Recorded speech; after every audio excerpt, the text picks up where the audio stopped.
Joining us now is the national correspondent for the Tablet and Crux, Christopher White. Christopher, thank you as always for being with us. Let's begin first with a discussion about the two cardinals. We have Washington's Wuerl, who's looking to step down, while New York's Dolan doesn't want him to go. Are we getting mixed messages here? Listen, I wouldn't say they're mixed messages. I think when Cardinal Dolan spoke today about the Wuerl situation, he prefaced it by saying, look, I'm speaking on very personal terms here. You know, Cardinal Wuerl has been a close ally of his over the years, and he just sees him as just that, as a brother, as a leader within the U.S. bishops.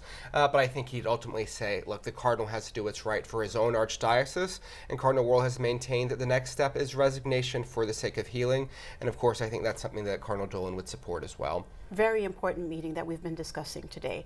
Christopher, a delegation of U.S. bishops meeting with the Pope to discuss the reform efforts in the United States, while the person heading the delegation, Cardinal DiNardo, is being accused of mishandling abuse claims in his own diocese. Meanwhile, with all of that said, a West Virginia bishop steps down today and an investigation has been launched into his potential abuse. With all of that said, what is going on here?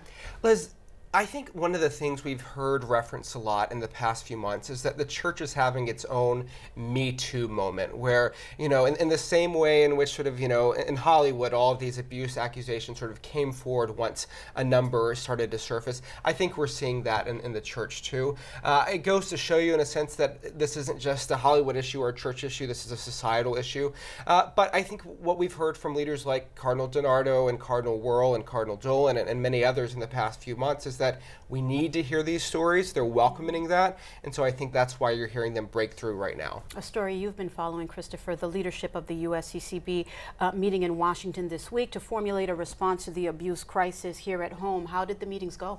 Well, Liz, what I've heard is that the meetings were very informative, very instructive, and that they do plan to release sort of some action items, but they were waiting to hear how the meeting with Pope Francis went with the U.S. delegation today. So I think any time now we'll get some more sort of meat to their actual proposals as to what comes next. And looking ahead really quickly, will we have to wait until February when Pope Francis calls the bishops from around the world to Rome to discuss the protection of minors to see any type of action on this front? Well, Liz, the meeting in February will be a global summit.